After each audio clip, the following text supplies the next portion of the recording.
Welcome back, Cyber Explorers. It's Alfie, and in this video we'll explore together with this step-by-step guide how to disable or enable startup apps in Windows 10.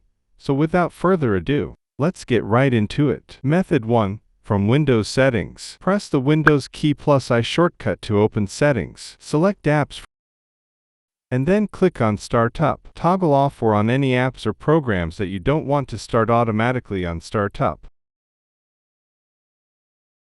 Method 2. From Task Manager. Open the Task Manager by pressing Ctrl plus Shift plus Escape, or by right-clicking on the taskbar and selecting Task Manager. Then click on the Startup tab. Select any program in the list and click the Disable or Enable button. Alternatively, right-click the program and click on Disable or Enable if you don't want it to run on startup.